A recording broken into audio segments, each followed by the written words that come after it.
Hello, നിങ്ങൾക്കുണ്ടാവോ ഇതുപോലത്തെ സുഹൃത്തുക്കൾ? അത്യാവശ്യത്തിന് വന്ന് നമ്മുടെ ഇന്ന് പൈസ കടം വാങ്ങിച്ചുകൊണ്ട് പോയിട്ട് ചോദിക്കുമ്പം നമ്മളെ തെറി പറയുകയും നമ്മളെന്തോ അപരാധം ചെയ്ത മാതിരി നമ്മുടെ അടുത്ത് പെരുമാറുകയും ചെയ്യുന്ന സുഹൃത്തുക്കൾ. ദൈവത്തെ ഓർത്തിട്ട് സുഹൃത്ത് ബന്ധങ്ങൾ, ഏത് സ്നേഹബന്ധമായാലും അതിൻ്റെ ഇടയ്ക്ക് പണം എന്നൊരു ഇടപാട് വന്നു കഴിഞ്ഞാൽ ആ ബന്ധത്തിൻ്റെ ആയുസ് കുറഞ്ഞു എന്നാണ്. എനിക്കൊരു സുഹൃത്തുണ്ട്, കുറച്ച് ദിവസമായി, 2 മാസമായി. ഞാൻ രണ്ടറ്റവും കൂട്ടിമുട്ടിക്കാൻ കിടന്ന് പാടുപെടുന്നൊരു വ്യക്തിയാണ്. എൻ്റെ അടുത്ത് നിന്ന് അവൾക്കൊരാവശ്യം വന്നപ്പോൾ എനിക്ക് ലോൺ അടയ്ക്കാൻ വെച്ചിരുന്ന പൈസ എടുത്ത് മറിച്ച് കൊടുത്തതാണ്.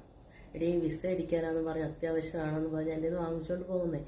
ഈ പൈസ ശമ്പളം കിട്ടിയ ഉടനെ, ഞാൻ ജോലിക്ക് കയറിയോടി ശമ്പളം കിട്ടിയ ഉടനെ തിരിച്ചു തരാം എന്നും പറഞ്ഞ് വാങ്ങിച്ചുകൊണ്ട് പോയതാണ്. പുള്ളിക്കാരത്തി വിസ അടിച്ച് ജോലിക്കും കയറി 2-3 മാസമായി, വീട്ടിലും പൈസ അയക്കുന്നുണ്ട്. എൻ്റെ ലോൺ ഇവിടെ കുടിശ്ശിയായി കിടക്കുവാണ്. ഞാനിത് വേറെ മറിച്ച് അടച്ച്. ഞാൻ ചോദിച്ചോടി പൈസ വെച്ചിട്ട് ഒരു വിധത്തിൽ ശമ്പളം കിട്ടിയില്ല, മേഡം അവിടെ ഇല്ല, അതാണ് ഇതാണെന്നൊക്കെ പറഞ്ഞിട്ട് അവസാനം ഞാൻ ഗതികെട്ട് ഇവരുടെ വീട്ടിൽ വിളിച്ചിട്ട് ഞാൻ ചോദിച്ചു, തലേ അവൾ പൈസ ഇടുന്നുണ്ടോ, എൻ്റെ നിന്ന് കുറച്ച് പൈസ കടം വാങ്ങിച്ചിട്ടുണ്ട്, ഇതുവരെ തന്നില്ല. ഇല്ല മോളെ, പൈസ ഇട്ടിട്ടുണ്ടായിരുന്നു 2 പ്രാവശ്യം. അവരും എനിക്ക് കള്ളത്തരം പറയാൻ തോന്നുന്നു,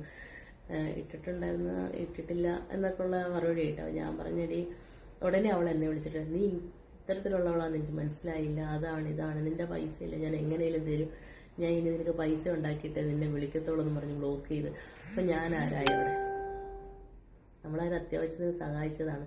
ചുമ്മാ കൊടുത്തതാണെങ്കിൽ ഓക്കെ, നമ്മൾ മനസ്സിനകത്ത് അങ്ങോട്ട് നമ്മൾ കൊടുത്ത് അവരെ സഹായിച്ചതാണ് എന്ന് വരും. ഇത് കടം കൊടുത്തിട്ട് നമ്മൾ അവരെ പുറകെ നടക്കേണ്ട ഒരവസ്ഥ. എന്താല്ലേ?